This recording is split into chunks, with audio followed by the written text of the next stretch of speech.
I don't remember when I first understood that we were poor. Maybe it wasn't a single moment.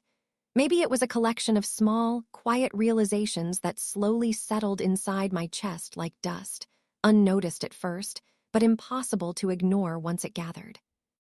What I do remember clearly is the bicycle. It stood outside the big glass mall, shining under the bright white lights like it belonged to another world. Red frame, black seat, silver spokes that caught the sunlight and scattered it into tiny sparks. Every time we passed by, I slowed down. Not enough for my mother to notice at first, but enough for my eyes to stay behind even as my feet kept moving. That bicycle wasn't just a thing to me. It was freedom. It was speed. It was laughter echoing through empty streets. It was everything I didn't have. And yet, I never asked for it. Because I had my mother. We lived in a small, worn-out house at the edge of the city, where the roads weren't fully paved and the dust rose in soft clouds with every passing vehicle. Our walls were cracked, and the roof leaked when it rained, but my mother always said, "It's enough. As long as we're together, it's enough." She worked long hours, longer than I could understand at the time. Sometimes she left before the sun came up, wrapping her dupatta tightly around her head, her face already tired before the day even began. Sometimes she came home late, her hands rough, her steps slow, but her smile never failed. "Did you eat?" she would always ask first. Even when I knew she hadn't.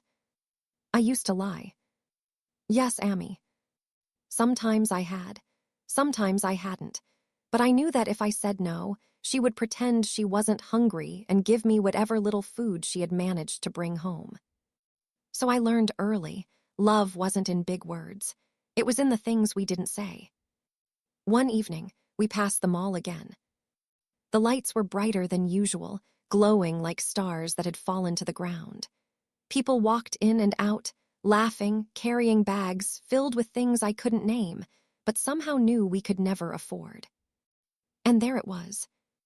The bicycle. Right at the entrance. Closer than ever before. I stopped this time. Not slowly, not secretly. I just stopped. My mother took a few steps ahead before realizing I wasn't beside her. She turned, her eyes searching, and then she saw me, standing there, staring. For a moment, neither of us spoke. I don't know what she saw in my face. I had practiced hiding my wishes, folding them deep inside where they wouldn't trouble her. But that day, something must have slipped through. "Do you like it?" she asked softly. I shook my head immediately. No. The lie came too fast. Too sharp. She walked back toward me, her steps careful, as if approaching something fragile. "It's okay if you do," she said. I looked down at my feet. I don't need it. That was the truth I had taught myself to believe. Needs were different from wants. Needs were food, water, a roof that didn't always work but still stood. Wants were dangerous. Wants made life harder. But still, my eyes betrayed me. They lifted again, just for a second. Just long enough. My mother followed my gaze. And I saw something change in her expression. Not sadness. Not exactly. Something deeper, something heavier. She didn't say anything after that. She just placed her hand gently on my head and said, "Come on, it's getting late." We walked home in silence. That night, I couldn't sleep. The bicycle kept appearing in my mind, spinning its wheels in the darkness, calling out to me in a way I didn't understand. I turned from one side to the other, trying to push the thought away. I didn't want it. But wanting isn't something you can always control. I heard my mother moving beside me. She thought I was asleep. I kept my eyes closed. Her breathing was different that night, uneven, restless. I heard the soft rustle of her clothes as she turned, again and again, just like me. After a long time, I felt her hand gently brush my hair. So softly, as if she didn't want to wake me. "I'm sorry," she whispered. Her voice was so quiet, I almost thought I imagined it. "I wish I could give you everything." Something tightened inside my chest. I wanted to open my eyes. I wanted to tell her I didn't need anything, that I was happy, that she was enough. But I didn't move. Because I knew, if I spoke, she might hear the truth hidden behind my words. And I couldn't let her carry that weight. Days passed. Life went on the way it always did. Simple, quiet, a little hard but familiar. But something had changed. My mother started coming home, even later than before.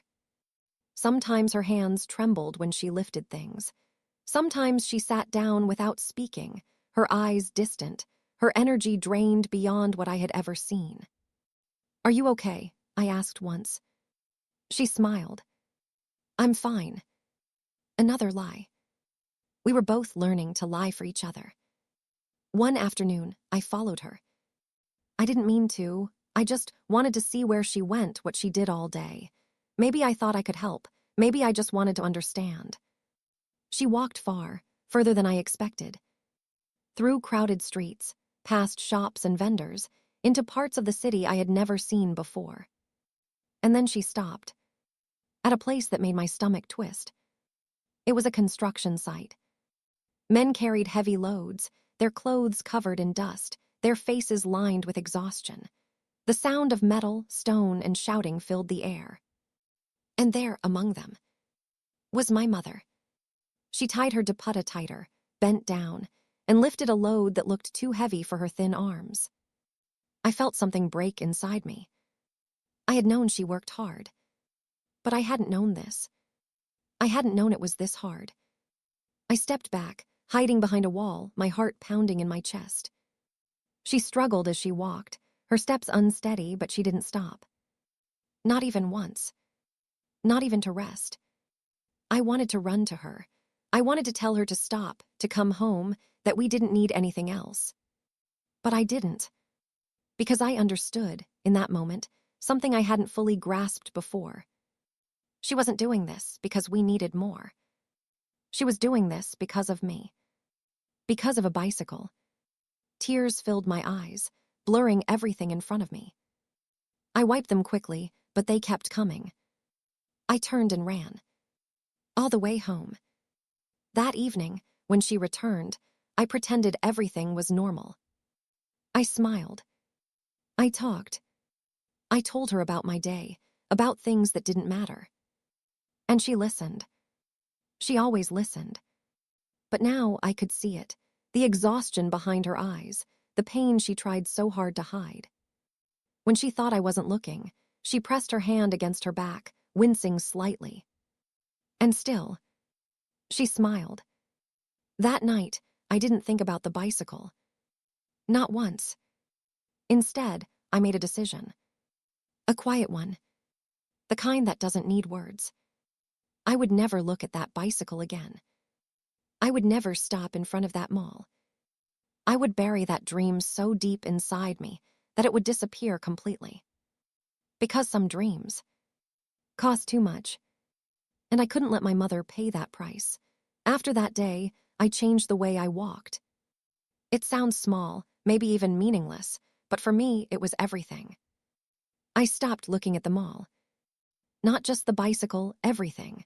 The lights, the people, the glass doors that opened like magic when someone stepped close. I kept my eyes fixed on the ground whenever we passed by, counting cracks in the road, stones, anything that would keep me from lifting my gaze. At first, it felt like I was winning. Like I had control over my own heart. But some things don't leave you so easily. Even when you don't look, you still remember. And memory can be louder than sight. Sometimes, as we walked past, I could hear the faint ringing of a bicycle bell from somewhere inside. A sharp, cheerful sound that cut through the evening noise. It would reach me even when I tried to ignore it, slipping into my chest and staying there long after we had gone. I never stopped. Not once. My mother noticed, though. Of course she did. She always noticed the things I tried to hide. "You're walking fast these days," she said one evening, trying to sound casual. "I like getting home early," I replied. She didn't say anything after that, but I could feel her eyes on me for a few seconds longer than usual. That night, I heard her sigh. A long, quiet sigh that carried something I couldn't understand, Or maybe something I didn't want to understand. Days turned into weeks. Her work didn't get easier. If anything, it became harder. Her hands, once soft enough to soothe me with a single touch, had grown rough and cracked. Small cuts appeared on her fingers, some fresh, some half-healed. She tried to hide them, folding her hands into her dupatta whenever I looked too closely. But I saw. I always saw. One evening, as she reached for a glass of water, it slipped slightly from her grip. I caught it before it fell. Our eyes met. For a moment, neither of us spoke. "You're tired," I said quietly. "I'm fine," she answered just like always. But this time, her voice wasn't as strong. There was a slight tremble in it, a weakness she couldn't fully cover. I wanted to say something more. Something real. Something honest. But the words stayed stuck in my throat. Because honesty would hurt her. And I had already decided I wouldn't let that happen. So instead, I smiled. "Tomorrow, I'll help you with things at home," I said. She shook her head immediately. "No, you just focus on your studies." Studies. That word always felt strange to me. Important, yes. But distant. Like something that belonged to another life. A better life, maybe. Still, I nodded. Because that's what she wanted. And her wants were the only ones that mattered now. The next morning, I woke up earlier than usual. Before she did. The house was quiet, the air still carrying the coolness of dawn. I sat up slowly, careful not to make noise, and looked at her. She was sleeping, but not peacefully.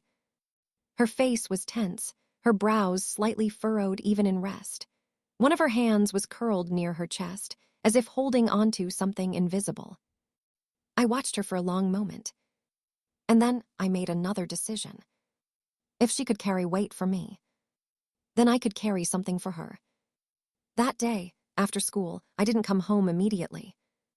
I walked in the opposite direction, toward the busier part of the town. At first, I didn't know exactly what I was looking for. I just knew I needed to do something, anything, that could help. The streets were louder there.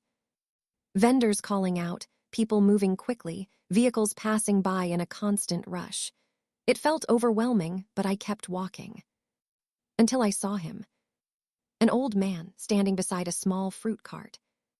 His hands moved slowly as he arranged apples and bananas into neat rows. His back was slightly bent, and every movement seemed to take more effort than it should. I stood there for a while, just watching. Then, without thinking too much, I stepped closer. "Do you need help?" I asked. He looked up, surprised. His eyes scanned me from head to toe, my worn clothes, my uncertain stance, my nervous hands. "For what?" he asked. "Anything," I said quickly. "I can carry things, arrange, sell anything." He stared at me for a few seconds longer. "Why?" he asked. I hesitated. Because the truth was too big. Too heavy. "I just want to help," I said finally. He didn't look convinced. But maybe he saw something in my face, something honest enough to trust. "All right," he said slowly. "Hold these." He handed me a small crate of oranges. It was heavier than I expected.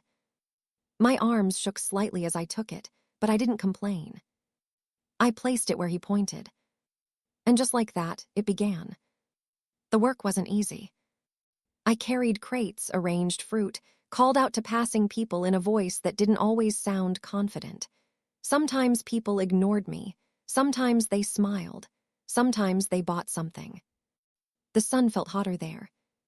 Time moved differently. But I didn't stop. Not even once. Because every small coin I earned felt like something more than money. It felt like purpose. When the day finally ended, the old man handed me a few coins. Not much, but enough. "Come again tomorrow if you want," he said. I nodded. "Thank you," I replied. And I meant it. I walked home with those coins clutched tightly in my hand. My heart felt lighter. Stronger. like I had done something right. When I reached home, my mother was already there. She looked up as I entered. "You're late," she said, worry immediately filling her voice. "I stayed for extra study time," I replied quickly. Another lie. She sighed in relief. "Okay, just tell me next time." I nodded. Then I went to the corner of the room, pretending to arrange my books. Carefully, quietly, I hid the coins under a loose piece of flooring. A secret. My first one. That night, as I lay down beside her, I felt something new inside me.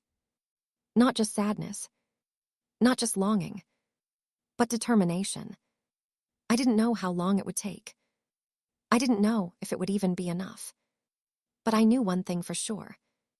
If my mother was fighting for my dreams in silence, then I would fight for her the same way, without telling her, without letting her carry the burden.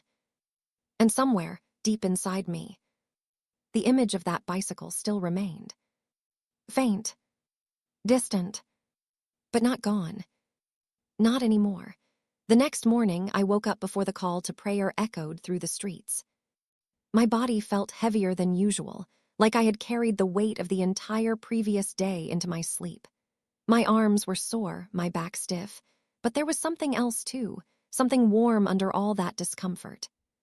A feeling I didn't fully understand yet. Purpose. My mother was already preparing tea when I opened my eyes. The small kitchen was filled with the soft sound of boiling water and clinking cups.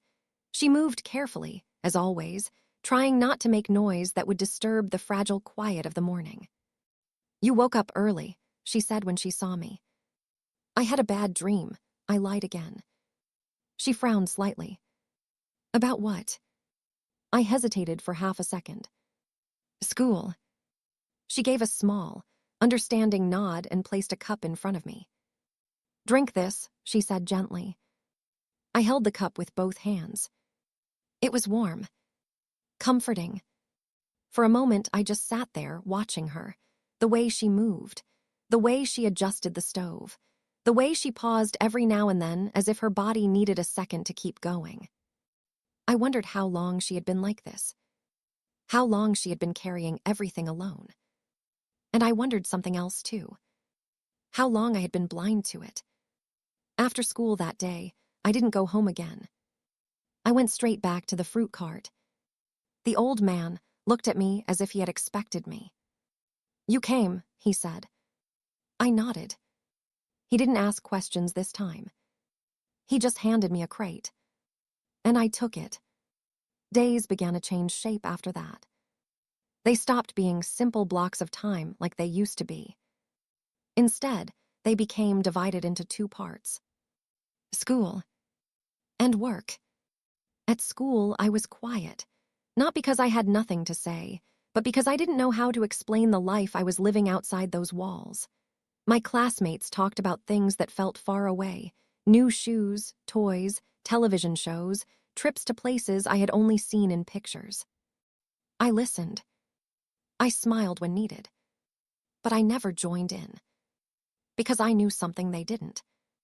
Every extra rupee had weight. Every hour mattered. And every step my mother took was costing her something I couldn't see clearly yet, but I felt it growing inside me like a shadow. At the fruit cart, I learned quickly how to speak louder, how to carry more, how to stand even when my legs wanted to give up. The old man didn't praise me much, but sometimes, when he thought I wasn't looking, I saw him nod slightly. That was enough. One afternoon, something happened. It was small, but it stayed with me. A boy my age came to the cart with his father. He pointed at the oranges and said, "I want two." His father paid without hesitation. The boy looked at me while I wrapped the fruit. Then he said something I didn't expect. "Do you go to school too?" I froze for a second. "Yes," I answered quickly. He smiled.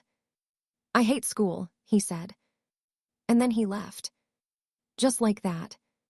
But I stood there for a long time after they were gone. Hate school.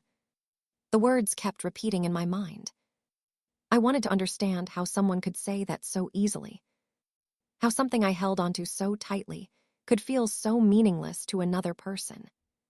That night, I told my mother something I hadn't planned to say. I might join some extra work after school, I said carefully, keeping my voice steady. She looked up immediately. No, she said firmly. It won't affect my studies, I added quickly. Her expression softened slightly, but the worry didn't leave her eyes. You already study enough, she said. You don't need to work. I didn't respond, because I couldn't tell her the truth. That I had already started. That I had already chosen this path. Instead, I nodded again. The way I always did. That became my pattern. Agreeing outwardly. Deciding inwardly. But the more I worked, the more I started noticing things I had ignored before. My mother wasn't just tired. She was wearing down. Slowly. Quietly. Like something being erased without making noise. One evening, I came home earlier than usual. I didn't mean to. The cart had closed early that day because business was slow. When I opened the door, I heard her voice inside. She was speaking to someone on the phone. Her tone was low. Careful. I'll manage, she said. Yes, I understand. I just need a little more time. Pause. No, he doesn't know anything. Another pause. Then a sigh. I'll handle it. My hand froze on the door. Something inside me tightened. I stood there, not moving. Not breathing properly. She ended the call and turned. Our eyes met through the half-open door. For a moment, neither of us spoke. Then she smiled. That same smile. The one she always used when she didn't want me to worry. You're home early, she said. I stepped inside slowly. Who was that? I asked. Her smile didn't fade. Work, she replied simply. But I knew. It wasn't just work. Something was wrong. Something I wasn't being told. That night, I couldn't sleep. I lay awake, listening to her breathing beside me. Even in sleep, she seemed restless. I thought about the call. The tone of her voice. The hesitation. The way she said, I didn't know anything. It wasn't meant to hurt me. But it did. Because I realized something I wasn't ready for. There were parts of her life. That didn't include me. And maybe never had. The next day, I went to the fruit cart earlier than usual. But I couldn't focus. My hands moved, but my mind stayed behind. At one point, I dropped a crate. Oranges scattered across the ground. The old man didn't shout. He just looked at me. You're distracted, he said. I knelt down quickly, gathering the fruit. I'm fine, I said. He didn't respond immediately. Then he said something quietly. Whatever you're carrying, it's heavier than those oranges, isn't it? I stopped. My hands paused mid-motion. I didn't answer, because I didn't know how. But I think he understood anyway. That evening, I came home with fewer coins than usual. My mother was waiting. She looked at me carefully. You look tired, she said. I'm fine, I replied automatically. She shook her head slightly. Come eat. We sat together in silence. The kind of silence that feels full. Heavy. Almost like it was trying to speak, but couldn't find words. Halfway through the meal, she suddenly said, Promise me something. I looked up. What? Focus on your studies, she said firmly. I froze. For a moment, I almost laughed. Not because it was funny, but because it felt impossible. How could I tell her I already wasn't just studying anymore? How could I tell her I had started carrying more than books? So I nodded. Okay, I said softly. And she believed me. Or maybe. She chose to believe me. That night, I lay awake again. And for the first time, The image of the bicycle didn't come to me first. Instead, I saw her, my mother, standing at that construction site, lifting something too heavy for her hands, smiling anyway. And I realized something slowly forming inside me. This wasn't just about me anymore. It never really was. I started noticing the cracks in our life the way you notice rain before it falls. Small signs first, then everything at once. My mother began hiding her exhaustion better during the day, but at night, it returned like it had been waiting for silence.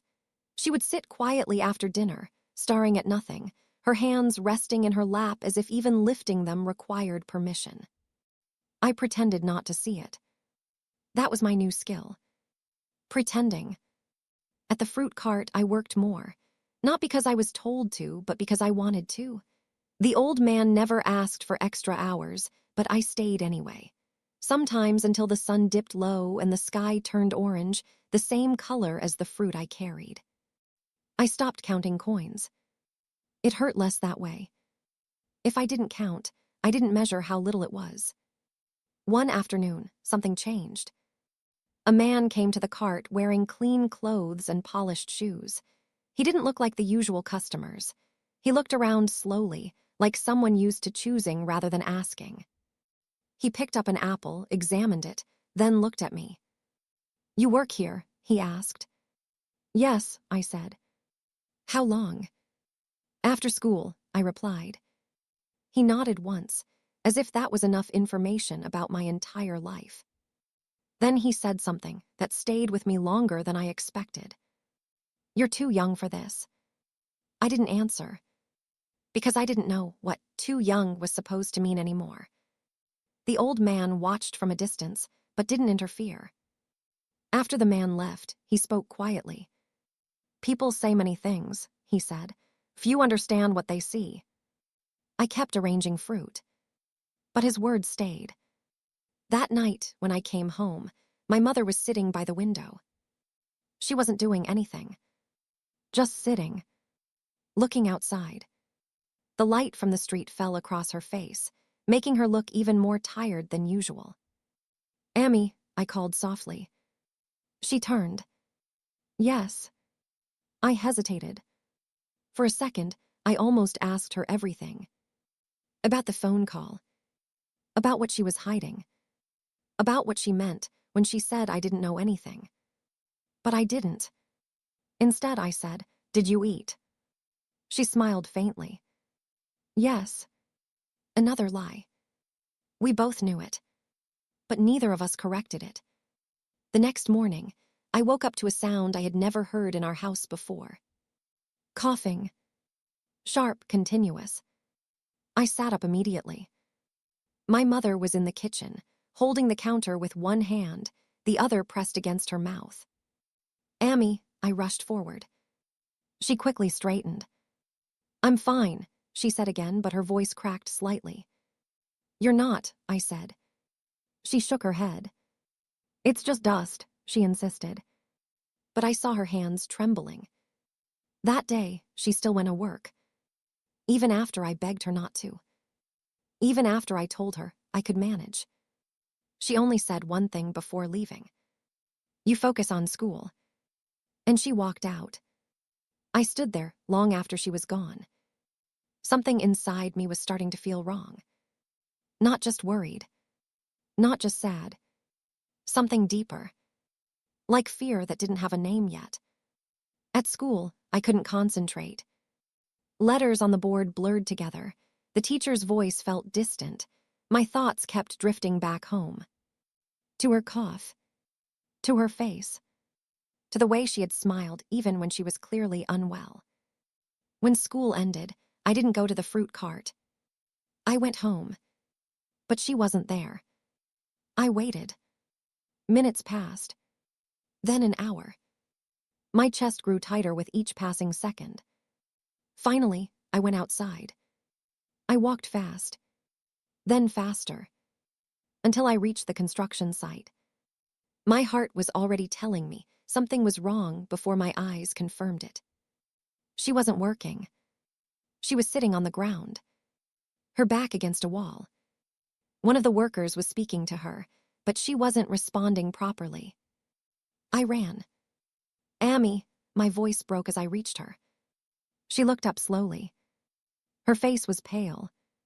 Too pale. "What are you doing here?" she asked weakly. I knelt beside her immediately. "You're sick," I said. "I told you I'm fine," she whispered. But this time, she couldn't even finish the sentence properly. The worker stepped aside, looking uncomfortable. "She collapsed a little while ago," he said. My world tilted. I didn't even think. I just helped her up. "I'm taking you home," I said firmly. She tried to protest, but her body didn't listen to her anymore. For the first time, she didn't win the argument. On the way home, she leaned heavily on me. And I realized something terrifying. She was lighter than I remembered. Not in weight, but in strength. Like something inside her was slowly fatting. At home, I made her lie down. She tried to sit up again after a few minutes. "I need to go back," she said. "No," I replied. Her eyes met mine. And for a second, I saw something I had never seen before. Not authority. Not strength. Just exhaustion. Deep exhaustion. "Listen to me," I said quietly. "Just this once." She didn't argue. She closed her eyes. And that silence scared me more than anything she had ever said. That night, I stayed awake beside her. Listening. Watching. Waiting for her breathing.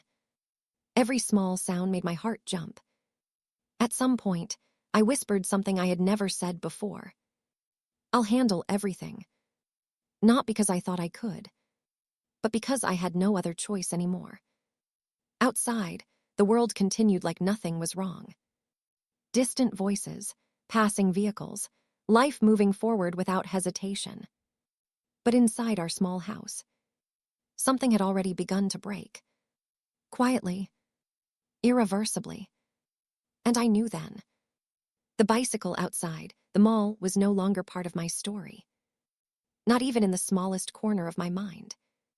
Because something far more important had taken its place. And it was lying in front of me. Breathing slowly. Fighting quietly. My mother.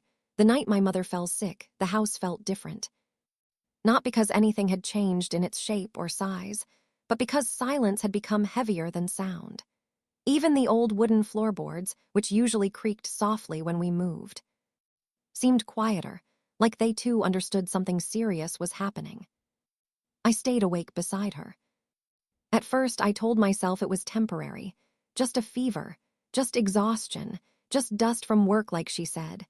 But as the night stretched on, those small excuses began to feel weak, like they couldn't hold the truth anymore. Her breathing wasn't steady. It came and went in uneven waves, sometimes shallow, sometimes deeper, as if her body was arguing with itself. Every time she shifted slightly, I would sit up. Every time she went still, I would hold my breath. I didn't know what I was waiting for. Or maybe I did, and I just didn't want to accept it. Around midnight, she opened her eyes. Slowly. Like it took effort. "Why are you still awake?" she asked softly. I leaned closer. "How do you feel?" She tried to smile. "I told you I'm fine." But her voice didn't support her words anymore. There was no strength left in it. I shook my head. "You're not fine." A pause. Then she looked away. That simple gesture said more than anything she could have spoken. For the first time, she didn't argue. She just closed her eyes again. And I realized something I hadn't before. She was tired of fighting. Not just physically, but in a deeper way. The kind of tiredness that doesn't go away with sleep. The kind that builds up over years. I stayed like that until morning. Watching. Waiting. Listening. When dawn finally arrived, the light didn't feel comforting. It felt exposing, like it was forcing everything hidden to come forward. I got up quietly and went outside. We needed help. That much I understood. But asking for help wasn't something we were used to. I walked to the nearest clinic I knew. It wasn't big, just a small building with faded paint and a sign that looked older than me. Inside, the air smelled of medicine and disinfectant.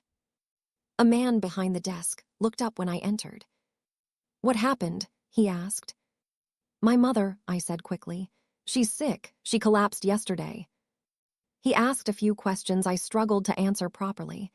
Age, symptoms, duration. I didn't know everything. I only knew what I had seen. He wrote something down. "Bring her in," he said. That was it. No comfort. No reassurance. Just instruction. I rushed back home. When I entered, she was sitting up slightly, holding the wall for support. "You left?" she asked immediately. "I got help," I said. Her expression changed slightly. "Why did you do that?" she asked, almost whispering. "Because you need it," I replied. She looked down. For a long moment, she didn't say anything. Then she tried to stand. But her body refused. I moved quickly to support her. "Stop," I said firmly. She closed her eyes. And this time, she didn't resist. At the clinic, everything moved slowly. Too slowly. They asked questions again. They checked her. They gave us a paper and told us to wait. Waiting became the hardest part. We sat on a wooden bench outside the room. She leaned slightly toward me. Not fully. Just enough that I could feel she was there. "Amy," I said quietly. "Yes." "I'll work more," I said. "I'll bring more money. You don't need to go back there." She turned her head slightly. "No," she said. I looked at her.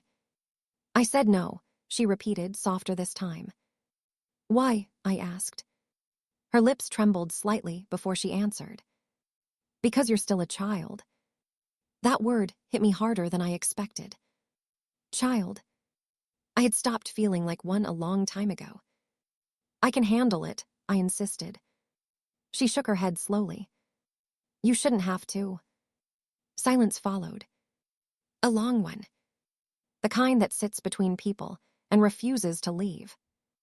Then she said something that made my chest tighten. "I didn't want you to grow up like this." I didn't answer. Because I didn't know how. Inside, a door opened.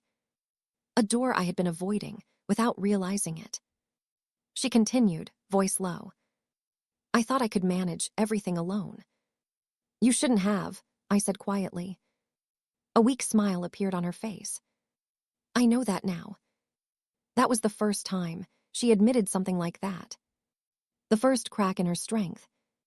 A crack I didn't know whether to fear or understand. The doctor finally called us in. The consultation was short. Too short. Words like weakness, rest, and tests were mentioned. Nothing fully explained, nothing fully clear. But I understood enough. She needed care. More than we could easily afford. When we stepped outside, I felt something shift inside me again. Not just worry. Not just responsibility. Something sharper. Pressure. My mother leaned against the wall, exhausted. "I'll be okay," she said again. But this time, it didn't sound convincing even to her. On the way back home, she stayed quiet. I held her arm the entire way. Half supporting her. Half walking beside her. When we reached the house, she stopped at the door. "I'm sorry," she said suddenly. I turned to her. "For what?" "For all of this." My throat tightened. "Don't say that." But she did anyway. "I should have done better," she whispered. Something inside me broke slightly at those words. I shook my head. "You did everything," I said. "Everything." She didn't respond. That night, I didn't go to the fruit cart. I sat outside instead. Just sitting. Thinking. For the first time, the bicycle didn't appear in my mind at all. Not even for a second. Instead, I thought about time. How it moves without asking permission. How it changes things without warning. And how I had spent so much of mine not understanding what was happening right in front of me. Inside, my mother was resting. Fragile. Quiet. Real. And I finally understood something I had been slowly learning all along. Dreams are not always about what you want.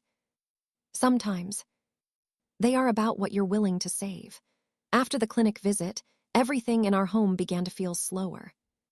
Not calmer. Slower. As if time itself had started moving carefully around my mother, afraid to disturb her. She stayed home from work. At first, she resisted it. "I'll go tomorrow," she kept saying. But tomorrow never came in the way she expected. Each morning, she would try to sit up early, but her body refused to follow her intentions. I could see the frustration in her eyes, the silent anger of someone used to carrying burdens, suddenly unable to lift even the smallest one. And for me, watching her like that was worse than anything else. Because I didn't know how to fix it. I only knew how to watch. So I started doing everything. Cooking, cleaning, fetching water, going to school, working at the fruit cart, coming back, then doing it all again. My days no longer felt like mine. They felt borrowed. At first, I thought I could manage it, that I was strong enough. But strength is different when you are alone in it. The old man at the fruit cart noticed the change quickly. "You're quieter," he said one evening. I didn't respond at first. Then I shrugged. "Just busy." He looked at me for a long moment. "Busy is one thing," he said slowly. "Carrying too much is another." I pretended not to hear. But I heard every word. That night, when I came home, my mother was sitting near the window again. She had started doing that often. Just sitting, watching the outside world, as if it belonged to a life she was slowly stepping away from.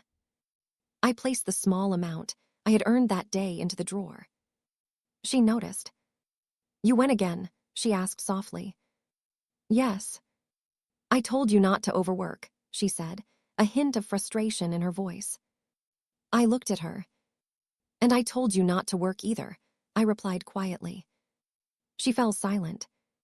We both knew we were failing at listening to each other. In our own ways. Later that night, I heard her coughing again. This time, it didn't stop quickly.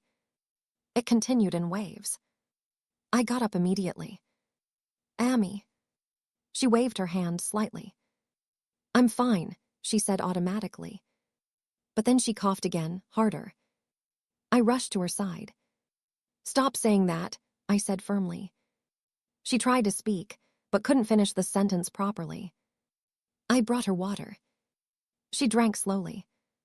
Her hands were shaking more than before. I watched her closely, and something inside me shifted again. This wasn't temporary. It wasn't something that would just disappear. It was becoming part of our life. A part we couldn't ignore anymore.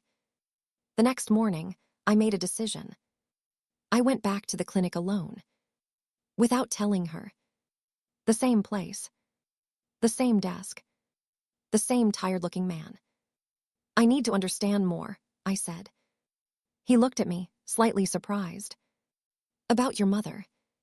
I nodded. He sighed, then pulled out the file. He explained slowly this time. More words. More details. Things I didn't fully understand, but felt deeply anyway. Weakness. Treatment. Rest. Possibly longer care. Possibly more tests. Possibly money. Always money. By the time I left, my hands felt cold.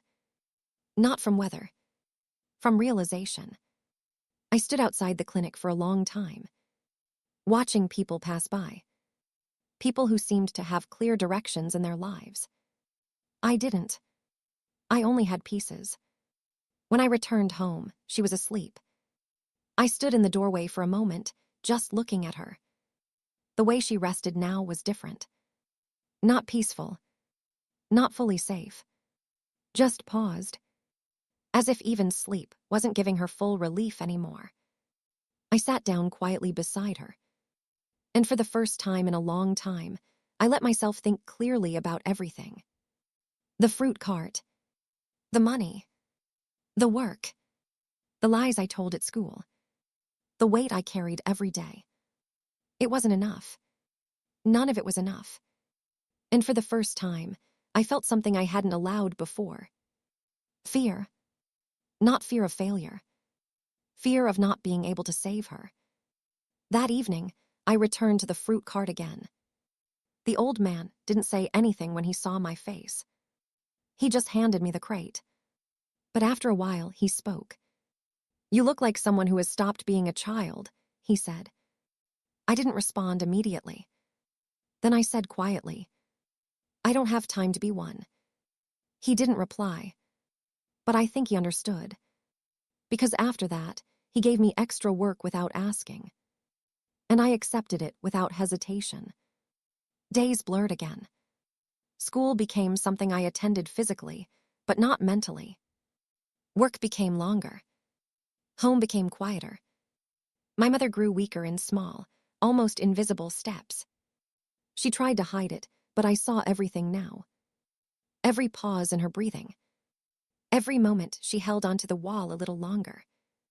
Every time she thought I wasn't looking. And I stopped pretending not to see. One evening, she called me softly. I went to her immediately.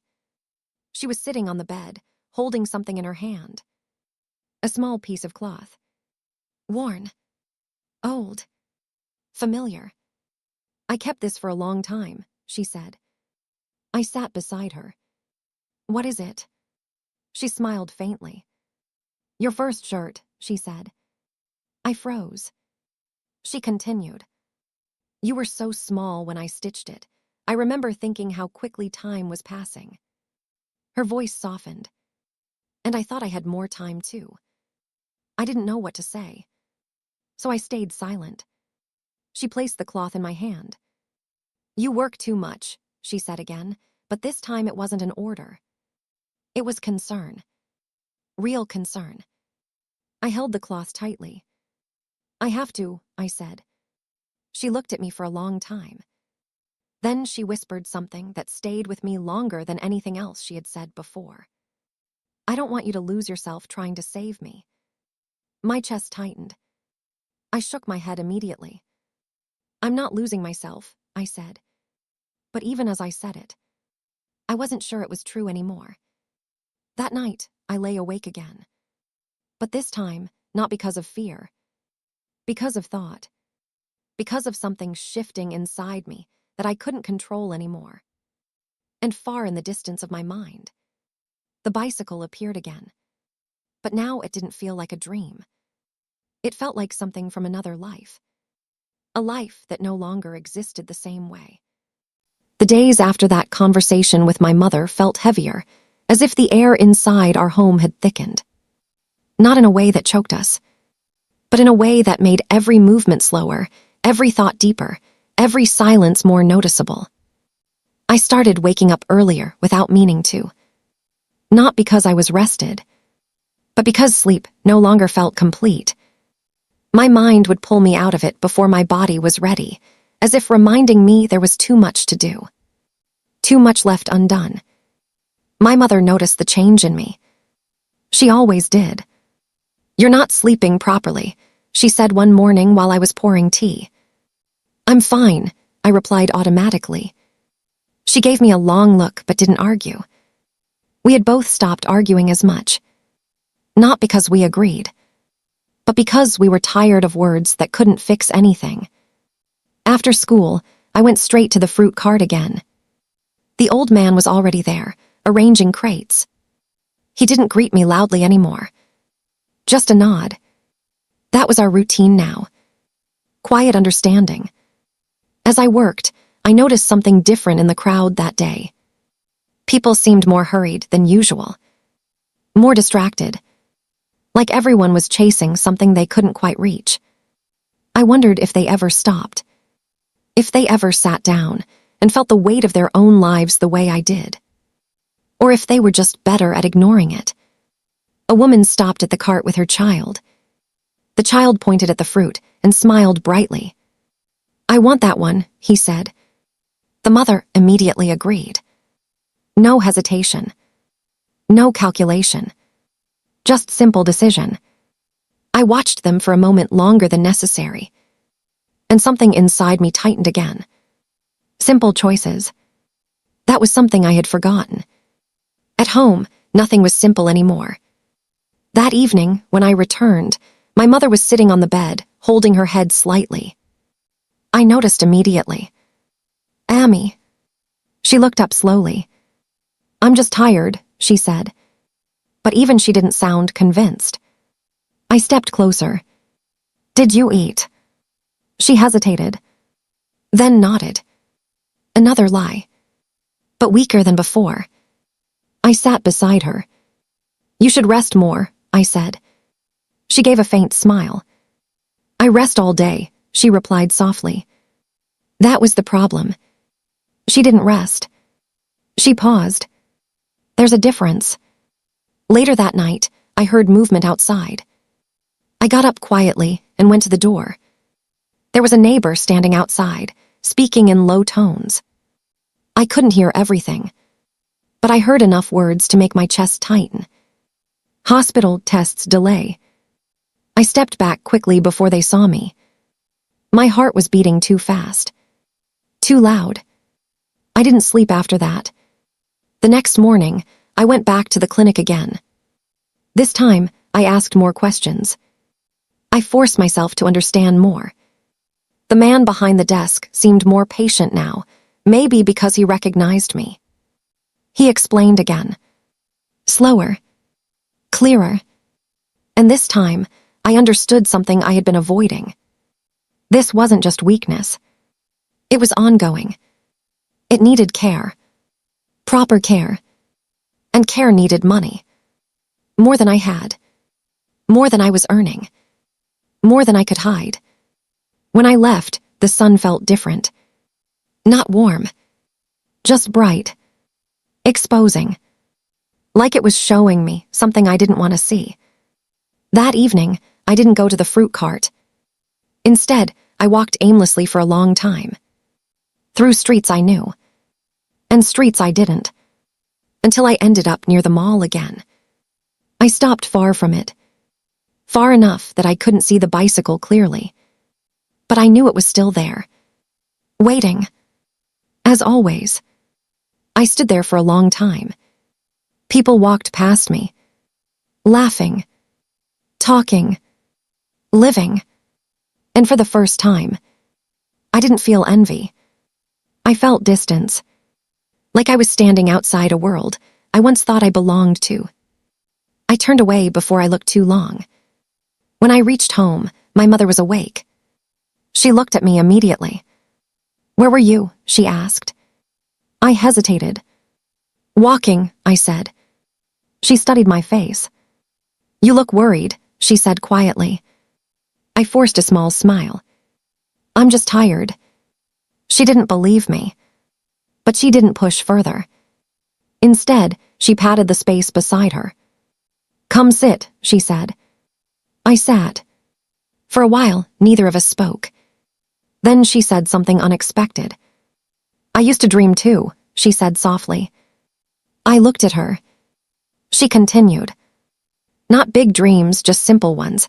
A small home, enough food, a peaceful life." She paused. I thought that would be easy. Her voice lowered. It was. I didn't interrupt. Because I had never heard her talk like this before. Not openly. Not fully.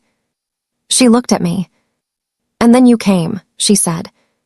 I stayed still. Her hand gently touched mine. And everything I dreamed changed shape.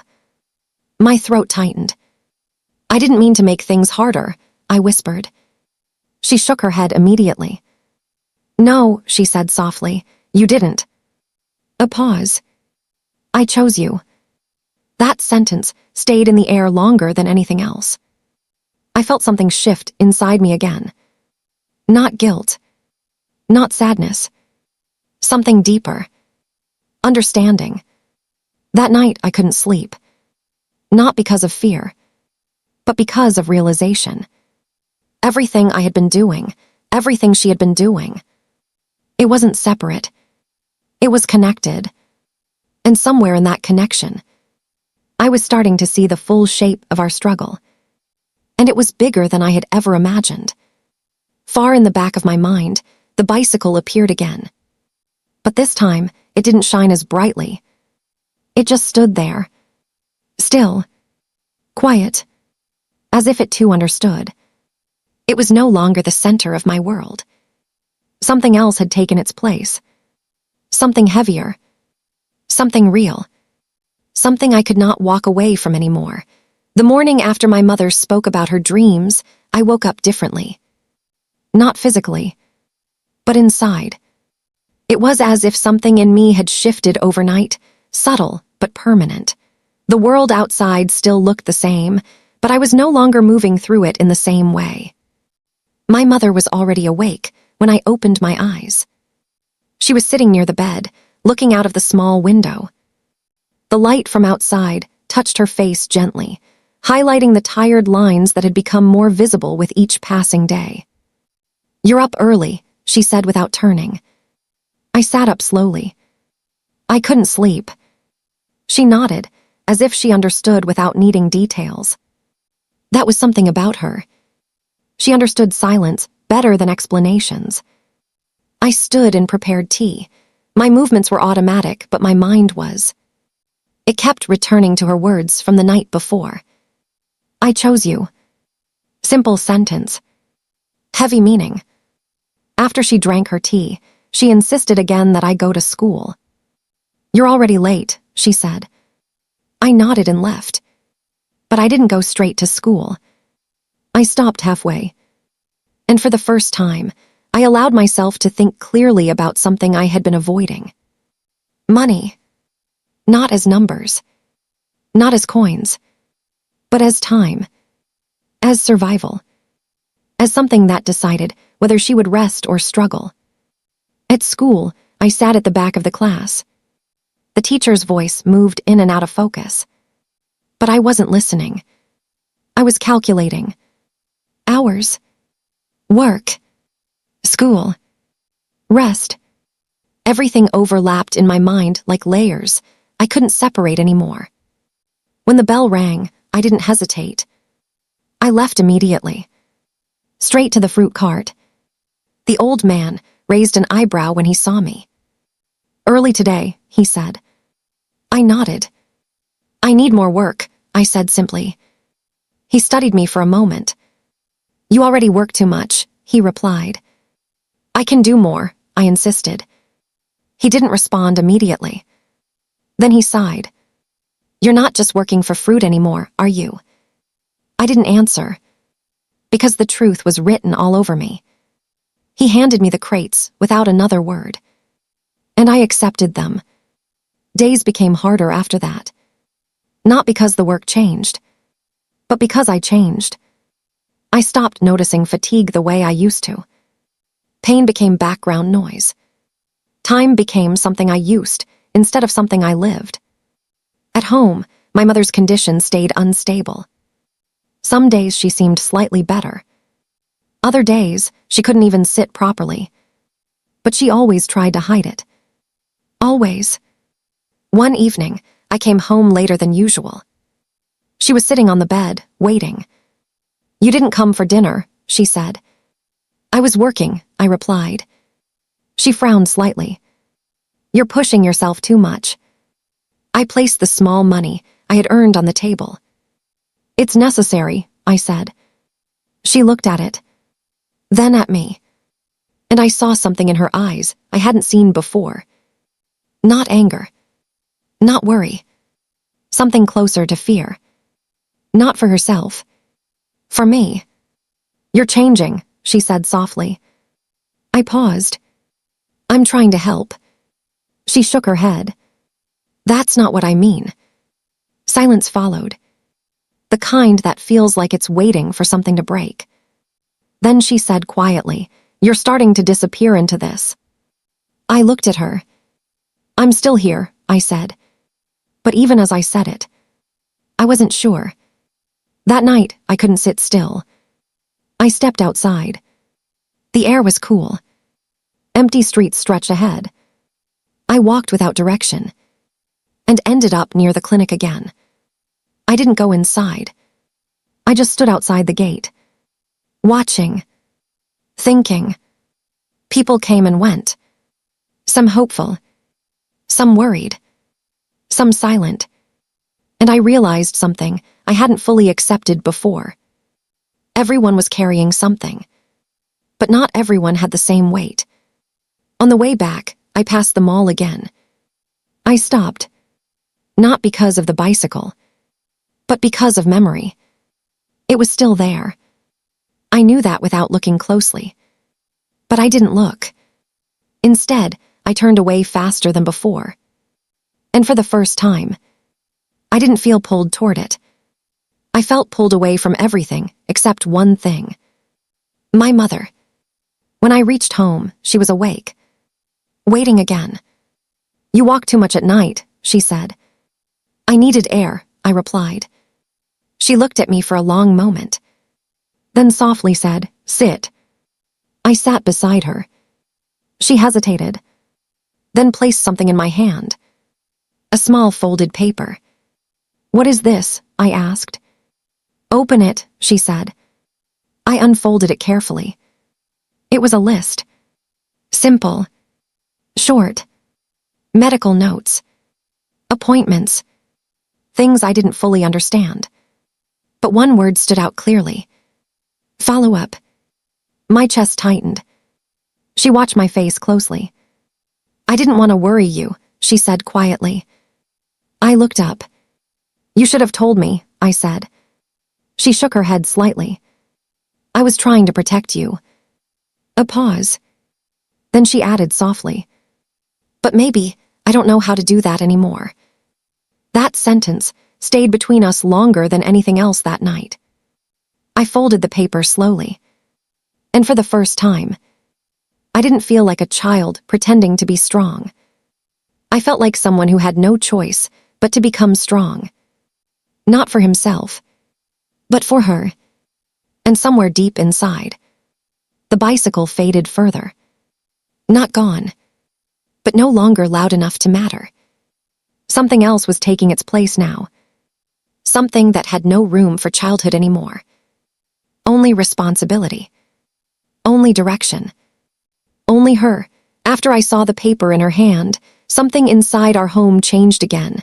But this time, it wasn't loud or obvious. It was subtle. Like a wound that stops bleeding on the outside, but keeps hurting underneath. My mother stopped talking about her health as much. Not because she was better, but because she had accepted something I was still trying to resist. And I started working more. Not just at the fruit cart. Anywhere I could. Small errands, carrying loads, helping shopkeepers, anything that brought even a little extra money. My days became stitched together with effort. School became something I attended physically, but my mind was rarely there. Teachers started noticing. "Are you all right?" one of them asked after class. "Yes," I replied automatically. But even I knew the answer was becoming less believable. At home, my mother began resting more during the day. But I could tell she hated it. Not the rest itself, but the dependence it brought with it. One afternoon, I came home earlier than usual. She was sitting near the bed, looking at something in her hands. When she saw me, she quickly hid it. "What is it?" I asked. "Nothing," she said too fast. I didn't push immediately, but I noticed everything now. That was the problem. Silence had stopped being invisible to me. It had become readable. Later, when she fell asleep, I carefully checked the drawer beside her bed. Inside, I found the paper again. The medical notes. But this time, there was something added. A A small handwritten instruction. Further tests required. My hand tightened around the paper. Not because I didn't understand it, but because I did. That night, I couldn't sit still. I went outside again. Walking. Thinking. Calculating. For the first time, I realized something I had been avoiding for too long. My work wasn't enough. Not even close. And pretending it was just delaying something unavoidable. The next morning, I went to the fruit cart earlier than usual. The old man looked at me differently this time. "You didn't go home last night, did you?" he asked. I hesitated. "No," I admitted. He sighed. "You're pushing yourself into something you won't easily climb out of." I tightened my grip on a crate. "I don't have a choice," I said. He looked at me for a long moment, then said quietly, "Everyone thinks that until they break." I didn't respond, because I didn't know how. That evening, something happened at home. My mother tried to stand up too quickly. I saw it before it happened, but not fast enough. She lost balance. I rushed forward and caught her before she fell completely. Her hand gripped my arm tightly. For a moment, she didn't speak. Then she whispered, "I didn't mean to." I interrupted her immediately. "Stop." She looked at me. I held her steady. "You don't need to prove anything," I said firmly. Her eyes softened. And for the first time, she didn't argue. She just leaned slightly into my support. And I felt something I wasn't ready for. How fragile she had become. That realization stayed with me long after I helped her sit down. That night, I made another decision. A harder one. I needed more work. Real work. Not small earnings. Not scattered income. Something stable. Something heavier. The next day, I asked around. At shops, stalls, anywhere I could. Most people refused. Some ignored me. But finally, one shopkeeper agreed to give me longer hours carrying goods in a storage shop nearby. It wasn't easy work. It was heavy, but I accepted immediately. When I told my mother, she shook her head. "You're doing too much," she said weakly. "I'm doing what I have to," I replied. She didn't respond after that, but I saw tears in her eyes that she quickly turned away. Days became even more intense. Morning school. Afternoon fruit cart. Evening storage work. Night home. Repeat. My body started feeling different. Not tired in moments. Tired constantly. But I ignored it. Because stopping meant something worse. And I wasn't ready for that. One evening, while lifting heavy sacks, I felt a sharp pain in my arm. I paused. For a second. Then continued. The shopkeeper noticed. "Take a break," he said. "I'm fine," I replied quickly. He frowned. "You don't look fine." I forced myself to keep moving. Because if I stopped, everything else would stop too. When I finally reached home that night, my mother was waiting. She looked at my face and immediately stood up. "What happened?" she asked. "Nothing," I said quickly. But she stepped closer. "You're hurting," she said. I shook my head. "It will pass." She didn't believe me. But instead of arguing, she placed her hand gently on my arm. And that simple touch almost broke me. Because I realized something I hadn't fully accepted yet. We were both lying to each other now. Not to deceive, but to survive. Later that night, I sat outside again. The sky was darker than usual. No clear stars. Just emptiness stretching above me. And for the first time, I thought about the bicycle again. But not as a dream. Not as a desire. As something distant.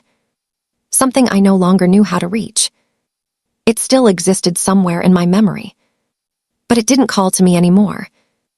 It just stood there quietly, like a version of my life I had already walked away from. And in its place was everything I was still holding on to, everything I couldn't drop, everything I couldn't lose. My mother. By the time I reached what I thought was the end of my strength, I realized something unsettling. There is no real end, only adjustment. My body learned to keep moving even when it wanted to stop. My mind learned to ignore warnings. My heart learned to stay quiet even when everything inside it was shouting. I stopped counting hours, because counting made everything feel worse. At home, my mother's condition didn't improve the way I had secretly hoped it might. Some mornings, she woke up with slightly more energy. She would even try to walk around the room slowly, holding onto the wall. But by afternoon, the weakness returned. It always returned.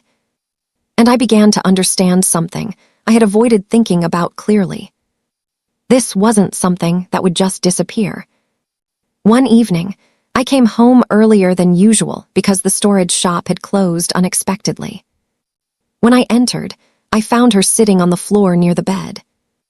Not collapsed, just sitting, still, looking down at her hands. "Amy," I called softly. She didn't respond immediately. Then she said, "I was trying to stand." I rushed toward her. "Why didn't you call me?" She shook her head. "I didn't want to bother you." Those words hit harder than I expected. I knelt beside her. "You're not a bother," I said firmly. She looked at me then, and there was something different in her eyes. Not just tiredness, but resignation. As if she had started accepting limits I wasn't willing to accept yet. That night I couldn't sleep. I kept thinking about her sitting on the floor alone, about how often she must be doing things like that when I'm not there. Quiet struggles, hidden moments, things she never tells me about. The next morning, I made a decision I had been delaying for too long. I needed more money. Not little amounts. Not scattered earnings. Something serious. Something consistent. I went to different places again. This time more desperate. More direct. Eventually, I found a construction site manager who agreed to let me carry materials part-time. The work was heavy. Too heavy for someone my age. But I didn't hesitate. When I told my mother, she reacted immediately. "No," she said sharply. "I expected that." "I'm doing it," I replied. Her voice softened quickly. "Please don't," she said. I looked at her. For a moment, I almost gave in. Almost. But then I thought about her sitting on the floor again. And I shook my head. "I have to." Her eyes filled with worry. "Why are you doing this to yourself?" she asked quietly.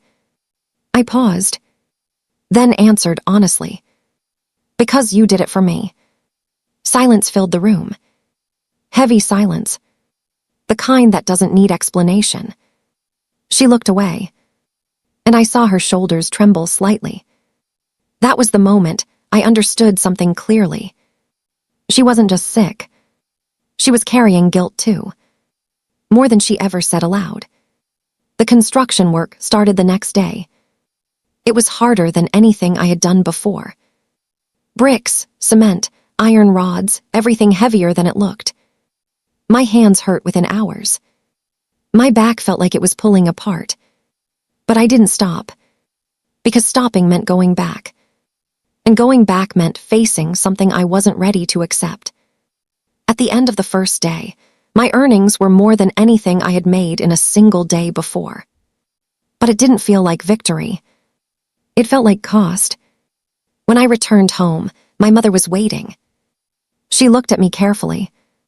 "You're shaking," she said immediately. "I'm fine," I replied out of habit. She stepped closer. "This is not fine," she said quietly. I didn't answer. She reached out and touched my hand. It was rough now. More than before. Her fingers traced the marks on my skin. And I saw something in her expression I couldn't ignore anymore. Fear, not of her illness, but of what I was becoming because of it. "Sit down," she said softly. I obeyed. For once, she brought water, then sat beside me. We didn't speak for a while. Then she said something quietly. "I don't want your life to become only this." I looked at her. "This is temporary," I said. But even as I said it, I wasn't sure anymore, because nothing about our life felt temporary now. It felt like layers building on top of each other. Unstoppable. Unchangeable. That night, I lay on the floor instead of the bed. My body refused comfort. My mind refused rest. And somewhere deep inside, a thought returned that I had buried for a long time. The bicycle. But this time, it wasn't shining. It wasn't calling. It was just there, standing silently in my memory, like a symbol of a life that no longer fit into the person I had become. And for the first time, I didn't feel sadness when I thought about it. I felt distance, not loss. Distance, as if it belonged to someone I used to know, not someone I still was. And in that distance, something else quietly took shape. Something heavier. Something permanent. Something called responsibility. The days after I started working at the construction site changed everything in ways I didn't notice immediately. At first, it felt like I had simply added another layer to my routine. Another place, another effort, another source of money. But slowly, that another became everything. I stopped seeing sunlight the way I used to. Morning meant rushing to school. Afternoon meant lifting fruit crates until my arms ached. Evening meant carrying bricks heavier than my thoughts. Night meant collapsing into whatever space I could find at home. And in between all of that, there was my mother. Still there. Still fragile. Still pretending she was. One morning, she woke up earlier than usual and tried to make tea. I saw her from the doorway. Her hands were shaking slightly as she poured water into the kettle. I stepped forward quickly. "I'll do it," I said. She turned immediately. "No," she replied almost too fast. I took the kettle from her gently. "You sit." She didn't resist this time. She just watched me, quietly, and I felt something uncomfortable in her gaze. Not anger, not approval, something like helpless understanding. After school that day, I skipped the fruit cart and went straight to construction. When I arrived, the manager handed me a load immediately. "Faster today," he said. I nodded and started working. By the time the sun began to set, my body was already warning me. But I ignored it, because ignoring had become my way of surviving. When I finally reached home that night, I found something unexpected. My mother was sitting at the table, but not alone. There was a small paper in front of her, and a pen. She looked up when I entered. "I wrote something," she said softly. I stepped closer. "What is it?" She hesitated, then pushed the paper toward me. It was a list. Not medical. Not official. Just personal. Simple things. Groceries. Small expenses. Notes. At the bottom, one line stood out. "Do not overwork yourself." I felt my throat tighten. "You made this for me?" I asked. She nodded.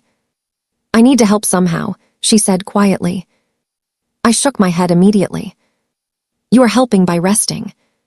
She looked at me for a long moment, then said something I wasn't prepared for. "I don't like watching you disappear like this." I froze, because I knew exactly what she meant. I had been avoiding it, but she hadn't. That night, I couldn't sleep again. My body ached in places I didn't even know I had. But the pain wasn't what kept me awake. It was thought. Everything was becoming too connected. Her illness, my work, Our silence, our sacrifices, all of it tied together in ways that didn't feel temporary anymore. The next day at construction, something happened. A heavy load slipped slightly while I was carrying it. Not enough to fall, but enough to strain my arm sharply. I stopped. For the first time. Not because I wanted to, but because I couldn't continue immediately. The pain shot through me. I clenched my teeth. The supervisor noticed. "Move it," he shouted. I forced myself forward again. But something had changed. Not in my body. In my awareness. I was no longer just tired. I was reaching a point where tired had no further stage. That evening, I came home earlier than usual. My mother was already waiting. She saw my face instantly. "What happened?" she asked. "Nothing," I said. But she stood up immediately. "You're lying," she said softly. I tried to smile. "I'm just tired." She walked closer, and then did something she rarely did now. She touched my face. Gently, as if checking whether I was still real. "You're pushing too hard," she whispered. I closed my eyes for a moment, because I didn't know how to respond anymore. Then I said quietly, "If I stop, everything stops." She shook her head slightly. "No," she said. But she didn't finish the sentence, because neither of us knew what came after that no. Later that night, she asked me to sit beside her. I did. She stayed silent for a long time, then said something unexpected. "I think I should go back to the doctor." I looked at her immediately. "I'll take you," I said quickly. She nodded, but then added something softer. "I don't want you to lose yourself in all this." I shook my head. "I already told you," I said. "I'm fine." She gave a small, tired smile. "You always say that." Silence again. Then she whispered, "But I can see you're not." That sentence stayed in the air longer than anything else. Because it was true. And I couldn't deny it anymore. That night, I sat outside again. The sky above was empty in a different way now. Not peaceful. Not calm. Just vast. And for the first time in a long time, I thought about myself. Not as a son. Not as a worker. Not as someone carrying responsibility. But as a boy who once stood outside a mall, looking at a bicycle he thought was everything. And I realized something quietly. That boy didn't disappear. He was just buried. Under everything I had become. And for the first time, I didn't feel guilty remembering him. I just felt far away. From who I was. And from who I was becoming. The day I took my mother back to the clinic, the sky felt unusually dull. Not stormy. Not bright. Just heavy. Like it knew something we didn't want to say out loud. She walked slowly beside me, holding my arm more than usual. Not because she wanted to, but because she had to. I could feel it in the way her fingers tightened whenever her steps faltered. Neither of us spoke much on the way. Words had started feeling unnecessary between us. At the clinic, the same man at the desk recognized us immediately. He didn't ask questions this time. Just nodded and guided us inside. Everything inside felt familiar now. The waiting chairs, the smell of medicine, the quiet tension in the air. But this time, I wasn't just waiting. I was listening. Carefully. Every word the doctor spoke felt heavier than the last time. Rest. Treatment. Weakness. Tests. Long recovery. And then, the part I had been trying not to fully accept. "It will take time," the doctor said calmly, "and proper care." I understood what that meant. Proper care meant money. And money meant everything I had been chasing. When we stepped outside, my mother sat down slowly on the bench. I stood beside her. She looked smaller than I remembered. Not physically only, but in presence, as if life had quietly reduced her weight in the world. "I'm sorry," she said suddenly. I turned toward her immediately. "Why are you saying that again?" I asked. She lowered her gaze. "I didn't want it to become this hard for you." Something in my chest tightened sharply. "You didn't cause this," I said firmly. She shook her head slightly. "But I feel it," she whispered. Silence followed, the kind that doesn't ask permission. I sat beside her. For a long time, neither of us spoke. Then she said something quietly. "Do you remember that bicycle you used to look at?" My heart paused for a second. I nodded slowly. She gave a faint smile. "You used to stand there like the world stopped." I didn't answer, because I remembered. Clearly. She continued softly. "I thought about it many times, when I was working, when I was tired. I used to wonder if I should save for it." My eyes widened slightly. "You knew?" She nodded. "I noticed everything," she said. A pause. Then she added, "But I always thought there would be time later." Her voice broke slightly on the last word. Later never came the way I imagined. I looked down at my hands. Rough now. Marked. Not the hands of a child anymore. She placed her hand gently over mine. "And now," she said softly, "you are carrying everything that was meant for both of us." I shook my head. "I chose this," I said. She looked at me. "No," she replied quietly, "you learned it." That sentence stayed longer than anything else. On the way home, I didn't think about work, or money, or the bicycle. For the first time in a long time, I just walked beside her. Not ahead, not behind, beside. At home, I helped her lie down carefully. She looked exhausted, but calmer than before, as if saying the truth outside had taken some weight off her. Before she closed her eyes, she called me softly. "Yes," I replied. She looked at me for a long moment, then said, "Promise me something." I hesitated, then nodded. "What?" She took a slow breath. "Don't let your life become only struggle." I stayed silent, because I didn't know how to promise something like that. Not anymore. She closed her eyes, and this time, her breathing felt slightly steadier. I sat beside her for a long time, just watching, listening, existing. Outside, the world continued as always.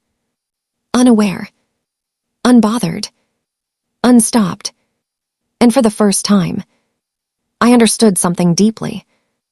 My story was no longer about a bicycle. It was about everything I had become in order to keep one person alive in my world. And that person was still here, still breathing, still fighting quietly. My mother. I slowly stood up and walked outside. The night air was cool, empty, but not lonely, because for the first time in a long time, I wasn't chasing something far away anymore. I was standing exactly where I needed to be. Not in a dream, not in regret, but in reality. And somewhere inside me, the bicycle still existed. Not as a dream, not as a loss, but as a memory of a boy who once wanted something simple, before life taught him something much heavier. And as I stood there under the quiet sky, I finally understood. Some dreams don't disappear. They just change their place in your heart. And some responsibilities become the life you choose to live. Not because you stopped dreaming, but because you started loving something more than dreams.